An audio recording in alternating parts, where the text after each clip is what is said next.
Theatre mode. Sugar. Let's just put everything in Do Not Disturb. So there we go. Guys, that's how professional we are.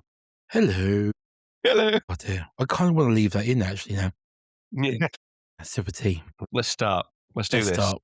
All right. So, yes, welcome to Almost in Focus, the podcast that never stays sharp, as you can probably tell. But we have made it to episode 10. Magic number. So I am told. So, Toby, you did a bit of research, and apparently 10 is the number where a podcast either succeeds or it just collapses. We've made it. Yeah. Well, we've not collapsed yet. We have survived, so we'll go with that. One broken arm. Not anymore. Yeah, no. Two-handed Tom. I mean, that's maybe not a nickname we should stick with, but yeah, let's move on from that. Yes. So, okay, what's been going on? What's new for you? well, I'm trying to think what's been new for me the last week. I've been chasing projects because we were discussing this the other day. Actually, we talk about being photography junkies, and I've been getting the itch for a project. So I've been chasing projects, sending a few emails out speculatively. I know you have as well. I'm sure you're going to talk about that shortly. Photography-wise, I've been going through my gear, right, which is what today's episode has been inspired by. Trying to look through what I use, what I don't use. I actually met up with an ex-student and talked about the podcast because they'd actually got in contact and wanted to have a catch-up, but also spend 10 good minutes of stroking the old ego and telling me how amazing this podcast is. So thank you very much. That was really appreciated. If you're listening, you know who you are. Yeah. And I went to a camera shop and did not spend any money. But I am having some work done on my Olympus pen. It's getting a superficial body upgrade, shall we say. It's got a little scuff on it, and it's the silver version, as you know, since it was previously yours. And my local camera shop have a couple of dead black pen FTs, and they're going to kindly swap that out. So it's going to be a bit of a Franken camera, but it's going to look the dog's cojones, and the black's all brassed, so it looks really nice. That's gonna be really nice. I mean, when I got it, the self timer was broken. Yep. And had been glued to the body. I had a dent in the side of it. I sent it to, I think Luton for a repair. Yeah. And they fixed it all up. They got the self timer working, which I wasn't really fussed about at all. Well, I've never used it, that's for sure. But yeah, they couldn't do anything with that dent. So for you to be getting rid of that, and it's going to look so much nicer. Yeah. I mean, admittedly, it will not. The serial numbers won't match, but it's only for me to use, and it'll just look nice and black. And we said this wasn't going to be a gear-related podcast, but it does this week kind of lead into what we're going to discuss. So sorry to those of you that have suddenly got fed up with us. At least I'm not talking about f-stops and, it's a 1.4 lens and it's making me so happy. Yeah, for those people, we apologise. Just skip to episode 11. Yeah. Yeah, where we will get truly nerdy, I'm sure. Hey, let's just be honest. I have maintained my no buying of new camera gear. I'm just improving what I have. So you've done 6 weeks so far? Yeah, that's a long time for an addict. Just 30 more to go. Yeah. My name's Toby and I've got a problem. I have gas and also I like buying camera gear. What about you? What's your weeks consisted of photographically? Well, I also have a problem. I've got many problems, to be fair, but yeah, I got one particular photographic one. So 2 weeks ago, I think it was since we recorded, there was a local folky day festival in my town to do with a local legend that had been lost to the depths of time, and a couple of guys found it, to do with a sea snake living in a local lake, and a maid used to feed it crumbs and it grew big enough to eat people. So a knight battled it in a town square, and typical medieval folklore kind of stuff. Yeah, they did a festival very for British. it. Yeah, very British. Yeah. And so I went along, took my daughter, and I got through a couple of rolls of FPP films. So it's all to do with weird and wonderful and supernatural. A roll of Mummy and a roll of Frankenstein was the best I could find in the fridge. I applaud your on theme. Well, I do try. But it was great. I mean, the weather was horrible. It was chucking down the rain the whole time. but everyone was in really good spirits. And being in the middle of that crowd, photographing these performances and the Morris dancing and a bit of street photography and so on. Mm, it was great. And then scanning the photographs and whatnot. But that's now a week and a half ago. And I still don't have a project. And I'm getting a bit twitchy. Yeah, I mean, we talked about, as long as you're doing something, it's good, and we know that that's, we don't want to be hypocrites on our own. Well, we can be if we want. It's our podcast. We'll do what we want. Yeah, it is hard when you really want to make work and really want to do a project. Once you factor in the day to day, we need to take some of our own advice, but it is hard. We're international podcast gurus as well. This eats into hours of our life. Certainly, minutes anyway. Well, I say minutes. You do all the editing, so. Well, I sort of rushed through the editing. Yeah, well, no one's noticed yet. We're doing all right. People think it's great. Our 3 listeners definitely like it. Yeah. Well, I think it's interesting. We work with, well, should we introduce today's topic and then go on a tangent? Because that's what we're going to do anyway, isn't it? Go on then. So the topic we intended to discuss is how you justify your collection of cameras. How you justify, or how we justify, owning multiple cameras that do the same job. Ultimately, a camera's a box with a lens on it that makes a picture. So in theory, once you've got one, you don't actually need that many more. Pause for panic. You've got a camera in your hand, put it down, put it down. No, so that was our main topic. But before we dive into that, because we were chatting this morning on our commute, put that down, Mr. Warland. That's the second camera in. How many of you got there? It's like a Monty Python sketch here. Anyway, he's throwing me up. I'm going to have a sip of my tea. Hang on. Pause for liquid refreshment. Yeah, we were talking this morning on our journey about our projects and our lack of projects. And the question cropped up, and I'm going to pose it to Tom now because he wouldn't answer it this morning because he goes, this is good for the podcast. So I've been waiting since about 8 o'clock this morning for the answer to this question. Cue drum roll for woefully less exciting question than I think it is. Are people more conscious of their image and therefore not necessarily willing to have projects made about them because of social media? Tom? Well, you've been waiting almost 13 hours for the answer, so I'm just going to refuse to answer. You're a sick man. I know. No, I don't think so, but I think there is actually another element to this, which ties in with something else we wanted to maybe talk about in an episode. The idea of photography is everywhere now. We know this. It's part of our social DNA. Using social media through online conversations like this. Yeah. We're talking using cameras right now. We spend probably more time having video calls with a mobile phone than voice calls with a mobile phone. So the idea of the image is huge in our lives. So I don't think people are put off by the idea of our projects because of social media. But I think over the last year, particularly, there has been a sort of an awakening of the understanding in society to the dangers of AI. Yeah, I'm putting your image out there. AI is a great tool. I probably would have got fired for badly written emails long before now if I weren't putting them through AI to spell check and grammar. The spell check, grammar, but also tone and making them more coherent and less open to interpretation of anger, perhaps. Yeah.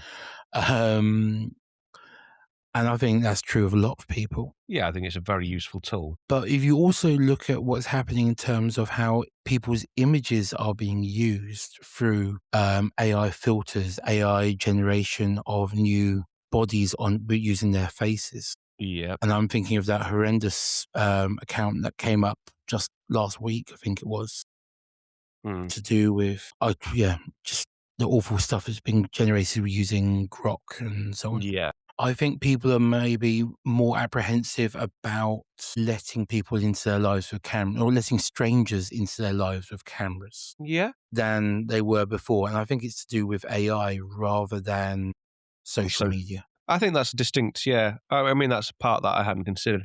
I do think that people cultivate, maybe is the word, their own image through social media as well, though. It's that the image you post versus the image you're tagged in. Do you know what I mean? Like, there are people I'm working with or trying to work with for this project around stomas and things. And there are people who have made quite a successful social media following about their condition, their stoma, their disability, and they very much control their brand. And so there's a lot of loopholes, a lot of concerns that I have to follow exactly their branding Yeah, for their I've image, encountered that. and you're like, okay, but I'm not going to compromise telling the story for your branding. So either we do it right or we don't do it. And I think that people maybe weren't as precious about their brand as an individual. It's very true. I mean, 3, 4 years ago must be. Mm. So I was still working on a project called the British Heritage Project. So this is where I was traveling around photographing traditional crafts, traditional skills across the country. So I didn't get up north very often, but I did do a couple of things up in Yorkshire, but it was mainly southeast because that's where I'm based, some in the southwest, a couple on the Welsh borders and so on. Mm. Most people that I was photographing were very accommodating for me being there. But one of the last ones that I visited was a whiskey distillery um, in Devon. And actually, I'm going to say what it is because they're absolutely brilliant. There's such a lovely whiskey. It's the Dartmoor Distillery, and it's just on the very edge of Dartmoor, and it's Freebies, please. in like an old church hall, kind of, also old church building in the centre of a very small little village. No parking anywhere nearby. Very twee. I find that interesting that you remember that. I think that feels like that was carrying a lot of camera gear to an event. And so, I've been talking to the guy who owns the place, and he's been very welcoming about the idea of me going there and talking to him and photographing what they do. And then when I got there, I got to have like a little tasting thing. I had one little tasting because I was driving. I didn't want to risk it.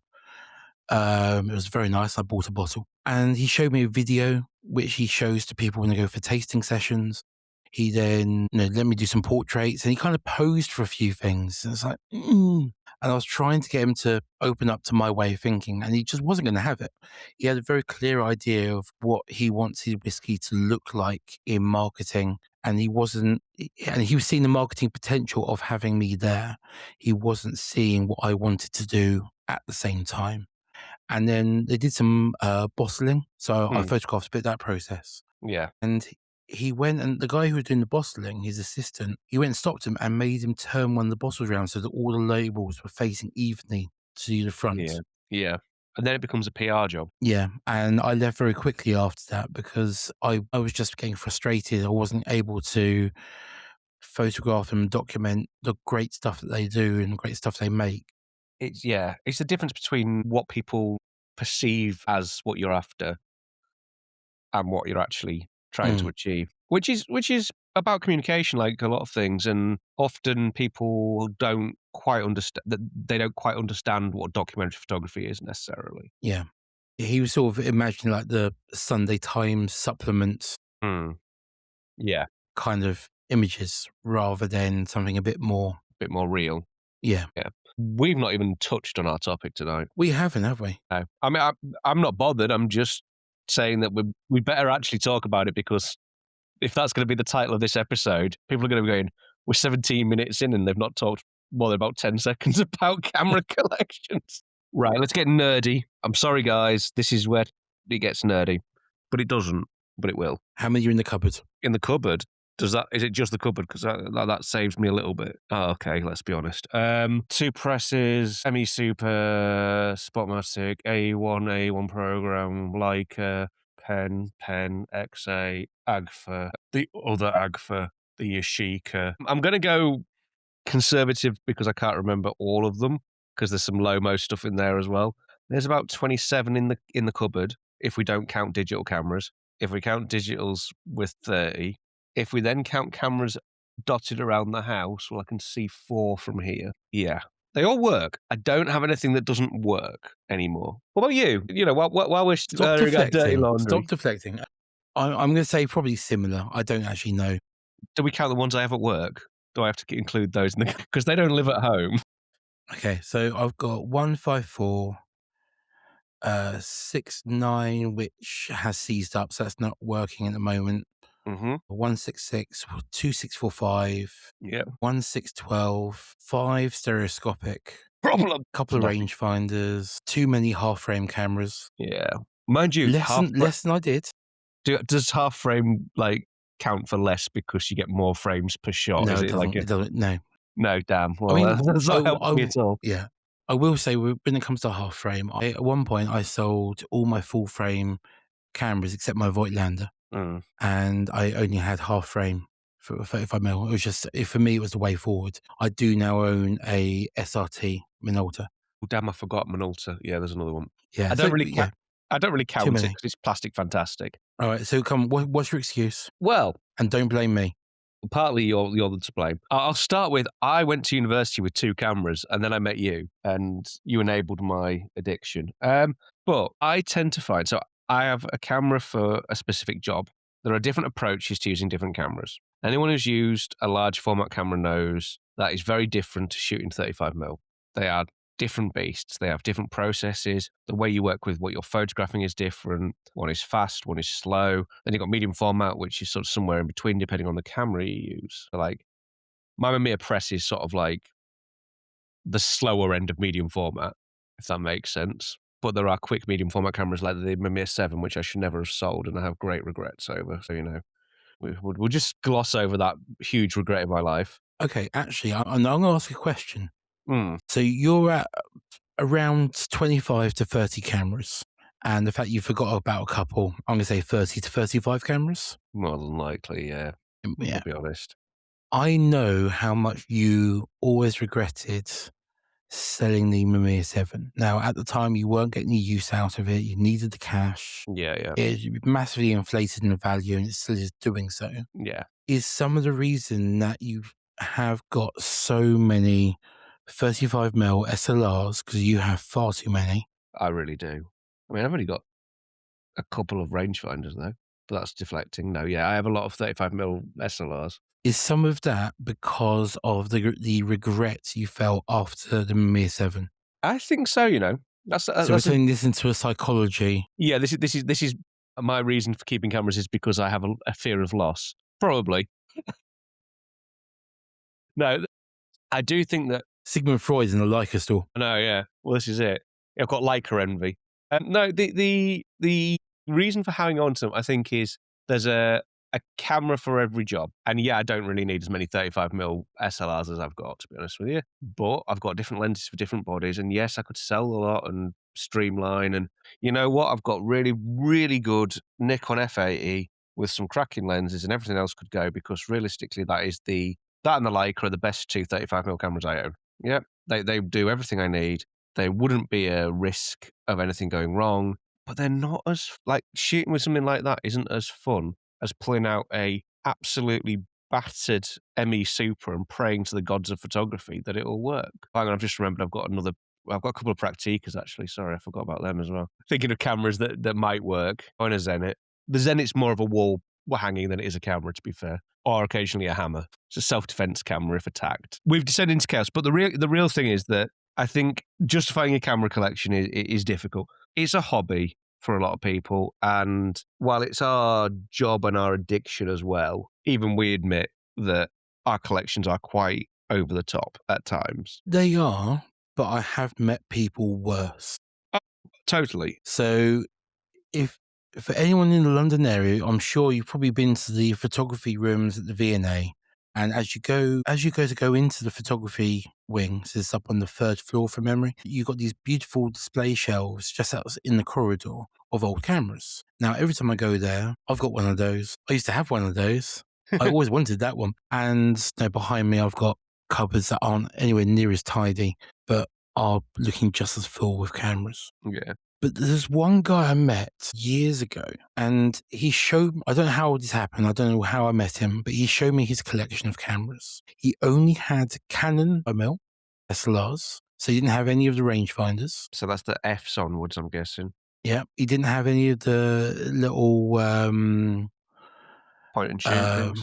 yeah, none of those. Didn't have the demis or any of that kind of stuff either. And each one was wrapped up in its own Ziploc bag with silica gel and they were all catalogued through a cardboard box. And he had 3 of these boxes, and he had one of every model of manual Canon. And he stopped when the EOS range started. So when they went into autofocus stuff, that's when he stopped. And they were just each one within a bag.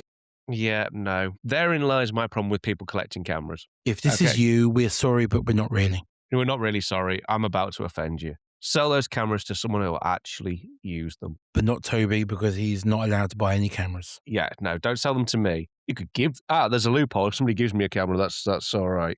That's like it's not smoking if someone gives you a cigarette. If you buy them, you smoke. If somebody gives you a cigarette, you're just being social. And that is how I got through university. Please don't listen to this episode, Dad. Anyway. No, I think people who collect cameras for the sake of collecting them but never shoot them or very rarely shoot them. I like people who buy expensive cars, put them in a garage and never drive them. And it doesn't make sense to me. Those things are made to be used. In fact, I think more cameras die from being left in a cupboard with a battery in it, or just left and never fired, or left cocked and never fired, than do for being used. Yeah, I mean that 6.9 I mentioned is just an old Agfa record, uncoupled rangefinder, and it's great. I really like it. Yeah. And I used to take it traveling with me because it's like having a large format camera that fits in your pocket. Yeah. But then I didn't use it for a couple of years, and the shutter mechanism is now seized up. Yes. Well, it's like anything, it wants to be used. It's made to be used. And we have, I'll admit, we've drifted into sort of techie time, haven't we? But we were talking about this justification, weren't we? We're saying, why do we need this many cameras? And above and beyond the fact that they are beautiful bits of engineering, which they are. Cameras are. I mean, there are some hideous looking things, but they're all still very clever bits of engineering. And we all want, having the beautiful camera is a brilliant thing, but it's also having the right tool for the right job. When I was doing my masters, yes, masters, drop that in there, Still waiting to hear back about the PhD, by the way, guys. If you are on the PhD panel at Hull University and listening to this podcast, please pull your finger out and get back to me. Anyway, train of thought completely ruined. What was I saying? Did it? Right. So on masters, there was a project where we were asked to change our approach, and I bet you had something similar on this. Yeah, I did. Yeah. I can't remember the name of it. It was like it had some creative name, but it was mine was called Rethink. I think it was. I think mine was something re this or re that, or was it positions in practice? I don't know. It was something very artsy and very conceptual, but what it really meant was change your approach. And this is something that when you get stuck in a rut is actually a really good thing. Now, and that's why having loads of cameras is useful. So for many years, I shot everything, and I mean everything, on a 50mm, on a Canon A1, which still rides today, and that was it. 50mm, 50mm lens, 35mm camera, same approach to everything. And then I started to throw some medium format in and so on and so forth. But for a very long time, I never really deviated from that. And that made all my images look very similar, no matter what I was photographing. And I think this is a mistake that a lot of photographers fall into. You develop a style, you develop a technique, and then you just do everything in that style. And that's not always the right way to approach a project. So if you always shoot with the same lens, with the same set, with the same lighting, yes, you've got an aesthetic, but it's not necessarily the right aesthetic for what you are recording, what you're taking pictures of. And so my justification for this is I need the right camera for the right project. I do agree with that. I will tell you why. But before I do, you said in there about all your photos looking very similar when you're using 50mm and so on. I've got a framed print on my bedroom wall of a notebook.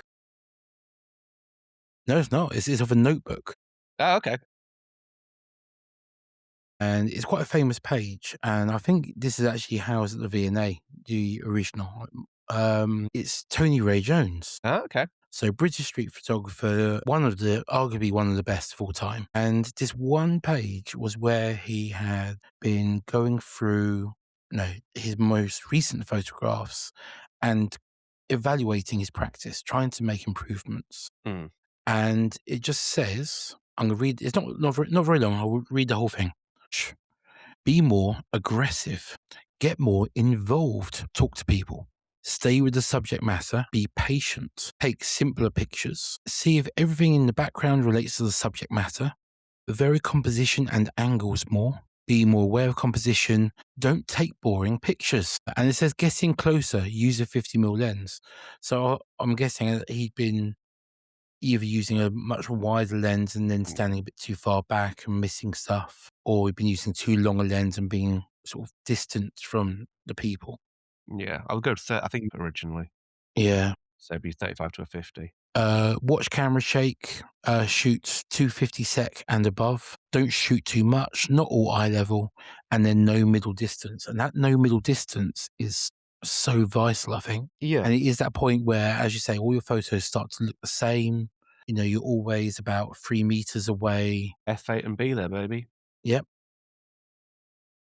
It works, but it's formulaic. Yeah. And I've now got on a lot of my cameras a little bit of tape next to the viewfinder, Mm, which reads no middle distance. yeah. And just little reminders to myself when I lift the camera to my eye to take a step forward or take 2 steps back, just to, always think about having that variety in there. I think that's an important thing. And I think I don't know about you, but I find constantly looking at students' work makes me remember and question what I'm doing myself, because they make the mistakes that we should have learned to stop making, and occasionally go, "Oh, hang on, I do that.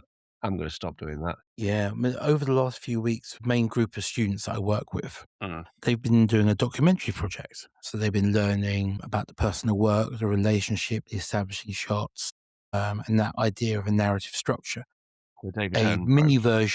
version of what we learnt at uni. Yeah. And I get them. So I send them a homework task to go and photograph 3 examples of a person at work. Bring them to me next week. And they do, and they print them out. And I stick them up on the filing cabinet with some magnets. Yeah. And yeah, you get sort of transported back to the photographs that we did in those first few weeks at Newport, where we were too terrified to talk to that butcher, Yeah, God, you mean or the the hair crit or the where hairdresser, and yeah, the hairdressers in Killeen. You mean the crit where Clive pulled people's prints off the wall, ripped them up, and threw them on the floor? That one? that's the one. Yeah, no, I still got PTSD about that. And it wasn't even my prints that he ripped up. I mean, tiny little angry man. Brilliant man, but terrifying. You'd never get away with it now. No way. If you spoke to your students or I spoke to my students the way he did to us, we'd be looking for a new job. Yeah, but he made us what we are. Oh, yeah. And do you know what? It was totally needed. Absolutely. I think sometimes tough. If you're going to work in a profession like photography, it's hard. You need to learn hard, you know.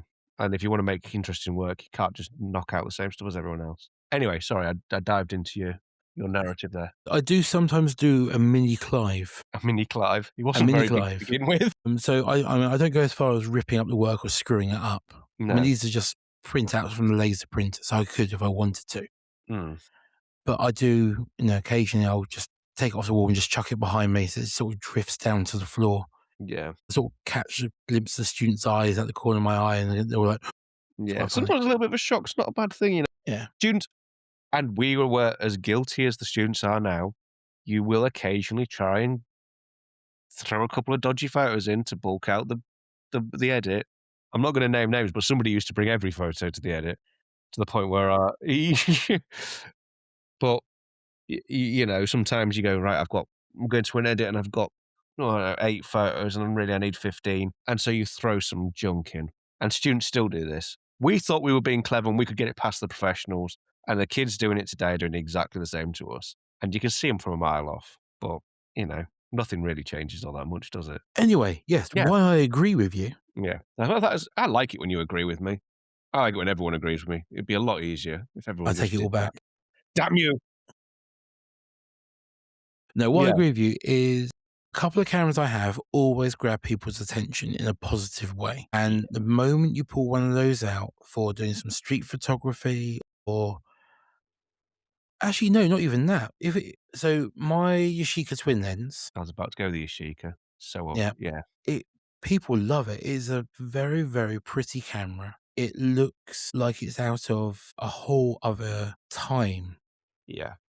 And yes, it is. I mean, it's a 1960s camera, but it looked good even for the 50s and 60s camera designs. Um, It's and I non-threatening. find when I'm using that camera, Mm. I feel more confident to talk to the strangers that I'm photographing compared to my rangefinder. Yeah. Well, like I say, I mean, it's less. I think it's less threatening. It hasn't got a big lens on it. It doesn't, in a weird way, even though it is a professional camera, it doesn't look like what people think a professional camera looks like. No, It doesn't look like a digital SLR or a digital mirrorless. So it instantly disarms, and it's something to talk about. I'm the same. The best street photography I've done recently, and I don't really do street very often. See episode whatever it was, 7 or 6 possibly. Anyway, but the most recent street photography, I went out with the Yashica, and people wanted to talk to me about it. I mean, I put a big flash gun on the side of it as well, which makes it look even cooler. Let's be honest. That's the only reason I bought the Godox Lux Master was because it looks cool with a medium format camera. oh, when it looks like the old flash bulb Yeah, dish. Yeah. yeah, it's a beautiful. I mean, it's a beautiful flash gun and works really well with all the TTL etc. But when you stick it with a film camera, you've just got to go old school with it. But that was great, and people were like, "Oh, that's cool. That's an old camera. That's an old flash." And you don't correct them that the flash is like came out last year. You just chat to them about the camera and then get some really nice portraits because people want to have their picture taken with that camera. And so yeah, whereas no one has ever asked me to take their picture with the F8. You know, no one's ever come and spoken to me and said, "Oh, that's a nice camera," when I'm using a Nikon that looks like a digital camera. Mm. Because it is essentially, well, the F80 was the same body they used for, I'm going to go with the D80, I'm guessing, if I remember rightly. Camera nerds, please feel free to correct me, but if it's not the same body, it's a very similar body. No, very plasticky. Thank you for the late 90s till around about 2018. All cameras looked the same, didn't they? You know, plastic and black, which is rather sad, really. I wonder if there's anyone who collects those. We're probably not far off that, to be honest. Yeah, they're starting to start a retro vibe, weren't they? Hey, I'm just going to throw it out there. Champagne coloured cameras. Just they're wrong. Sorry, I just need to throw that out there while we were talking cameras. While we're having our one gear episode, I think if we have one gear episode of a year, we'll be all right. Yeah, that's fine. This is the one. Sorry, guys. Champagne coloured cameras. Silver's bad enough. Plastic and silver, I've got one and it's a Minolta and it's horrible. But it was given to me and I keep it as a spare to lend out to students and things because it's hideous. But I have never, just thinking, no, never owned a champagne coloured camera because I just can't stand it. Thoughts. People can't see this, but I'm actually clutching my head in like a distressed. The thought of cameras in champagne. Okay, I mean, we're talking camera aesthetics here. Most of my cameras are the black finish. I just think they always look much nicer. Yeah.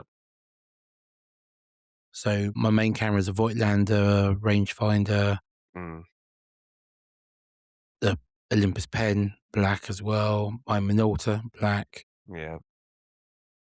They just always look nicer. But Contax G2, my dad's got a Contax G2. Yeah. And yes, they did it in black, but it's as rare as hen's teeth. Mm. I actually think the champagne one is a nicer. I mean, this is just so nerdy. We need to Yeah, stop. we've descended into pure guys. Please listen to our more academic episodes as well. You started with champagne cameras. I Jeez. can't help it. We're nerds. The first 17 minutes of this podcast were philosophical, guys. You can't have us at 100% all the time. Right, I'm gonna try and pull this back into some Go for kind of rationale. Another great camera, which again, I thought about selling this camera actually a bunch of times because I Mm. use it like 4 or 5 times a year at most, and then it just goes in a bag under the bed and stays there until the next time. Mm-hmm. Is my large format. Oh, your large format's pretty though. I know, and in my head, this is my rationale. Mm-hmm. And how I try and justify my collection is I had a lot more cameras than I do now. I sold a lot a few years ago. I sold everything I had that was Nikon. I sold a bunch of other stuff. I sold my Mamiya RZ, which I actually love that camera. Yeah. It did weigh a ton though. It did. And I condensed everything down, and my goal was to get to one, maximum two of Mm. any type of camera so that I would be able to have, if I needed a good 35mm setup, I have that. If I need a good medium format setup, I have that. If I need a good large format setup, I have that. Hmm. And I would have maybe a second body if I was using two cameras at once. So that's, with different lenses or whatever. Yeah. That's the goal. I'm not Yeah. there yet. I'm still trying to get there, but that's the goal. The reason I never sold a large format was, one, if I sold it, I would suddenly need a large format camera for something. I wouldn't have it. So Hmm. having one good large format camera makes sense. The other thing is, like what we're saying with the twin lens, Yeah. you can set up a wooden camera on a tripod and you get the hood out to go over your head to focus it. Yeah. Everyone is your best friend. Yeah. Well, You get no, with the wooden ones, you don't get any hostility. People are just curious. yeah. Now, that's not to say people can't be a pain. They just keep on getting in your way while you're trying to set up. But people want to know, and people are more willing to be photographed. I've done some great portraits with that camera. You can talk your way into places you probably shouldn't be if you're using Yeah. one. And I've got a friend, Ben, who's been on here, episode 2 or 3. Two. I think it was 2. I'm being confident. See how confident I sounded in that? Yeah. That's how you fake it till you make it. So Ben works a lot with large format as well, and he's got a metal large format camera, and I've seen him working with it. And when it's set up, to anyone who's not a photographer, it kind of looks like survey equipment. The kind of things you see Yeah. people in high vis with on the streets when they're measuring, distances of whatever. Yeah. I don't really know what they do, but no one really Measuring knows what they things, do. Yeah. surveying things. Yeah, whatever that means. And they kind of look more official, Mm. less quirky, arty types You're trying not because to of the say camera. hipster, aren't you? Not quite. Yeah. I get your bobble hat. Don't. And I've thrown yeah, you. people are less likely to show curiosity about those cameras because of how they look, and therefore they're not going to sort of get involved in what you're doing. Now, with what Ben does, Ben doesn't really photograph people. No. His work is all very much to do with our relationship with the landscape and uh, there's sort of conceptual, mysterious stuff about lumen printing and so on. Whereas I'm about people. So those metal cameras, they just wouldn't really work for me. But the wooden ones, people just Yes, leave you yeah. alone. And Pete Davis, our old tutor, Yeah. he uses a wooden 10-8 and he goes trespassing. He'll go into people's private land to make a photograph. And so he doesn't get chased off or shot at by an angry farmer or whatever, Yeah. he makes himself even more obvious by putting a Welsh flag over his head, just looking like a eccentric nutter. And it's just this guise for, making himself non-threatening. It Yeah. works. Well, I think that's it. Cameras can be threatening. I think people are, and again, this just does relate to our topic of why you can justify a camera collection, because people are threatened by certain kinds of cameras. They're intrigued by others, and they're willing to engage with you when you have something interesting or different. If you have something that looks different, it's interesting to other people, you can have a conversation, you can break down barriers. Arbus, again, I mentioned her an episode or two ago, liked using twin lenses because it didn't put a camera between her and her subjects. And I think that's when we shoot medium format, quite often I like that about a lot of the medium format cameras I've used in the past, not the ones I have at the minute, to be fair, but that you can look down and you're not holding something in front of your face. Yeah. So, that kind of separation, it depends on what you're doing. It depends on the right scenario. It allows for the conversation, doesn't it? Yeah. Well, this is it. If you put something in front of your face, and here I am doing that while having a conversation with you, for those of you that can't see, I'm being a prat on the camera, it disrupts the No change conversation. there then. No, nothing new. I'm just taking 5 minutes to look at myself and go, whoa. No, you do though. You distract yourself with putting things between you and the camera. So, I think that's my justification. There is my justification. Right tool for the right job. Okay, I'm going to challenge you on that then. Go on, have a crack. Let's see if I've got it. Okay, because if you're saying the waste level finder allows you to have that connection with your subjects and not put a barrier up, Hmm. why do you keep the other cameras Why do I keep the presses instead of just using the or all your 35mm? Oh, All those cameras that you are putting that barrier up. yep. Because sometimes I want a barrier. Sometimes people are not what I want to talk to. There you are. You heard it here. If Toby photographs you with a camera in front of his face, he doesn't like you. Yeah, it doesn't that's a misinterpretation, perhaps. No, I do think that yes, there are certain times when you want the conversation to be direct, and the camera being between you and them is a problem. There are other times where the camera being between you and the subject is less problematic. It depends on what you're documenting. And like I say, right tool, right job. If you're documenting something action packed, a waste level finder is pretty difficult to operate with. It's for a start off, it's backwards, and until your brain catches up on that, you tend to find yourself messing up a few times. Whereas using a rangefinder or a SLR at eye level is a lot easier to keep track of fast paced action. But if I'm sitting making a portrait of someone, waste level finder makes more sense. I just need more camera. There we go. In fact, we've just justified me buying a new camera. No, we haven't. Well, No, next year. next year. All right. My treat to me for Christmas, well, New Year, will be a 35mm camera with a with a waste level finder. Or you after Nikon F or something. Yeah, I mean, the Nikon F did it. The F1 for Canon did it with the FD lenses. I had one. I had a Agfa Flexilette, which is a 35mm twin lens with a little waist level finder. Mm, And it was lovely for street photography, yeah, but the focus was an absolute pig. yeah. Do you think sometimes we keep cameras that are difficult to make images on just because it's nice when you get something out of them? No, Is that just me? I mean, Am I that might just be you. yeah, I don't. There are cameras there I want to sell because they don't bring me any joy to use, yep. but they're not going to be easy cameras to sell. So you hang on. I just, yeah, part of me can't be bothered Mm, to go through the hassle of photographing them, documenting everything, doing a eBay listing or whatever. yep. And then having somebody moan that a camera that's 70 years old isn't mint. That's a thing as well.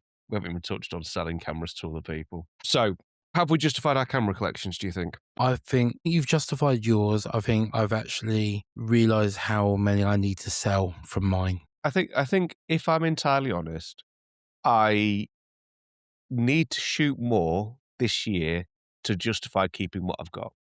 And I think I can make a pact with the 3 people listening to this that aren't related to us. Now only two. No, he has no, yeah. So the other one, the other listener has now given up.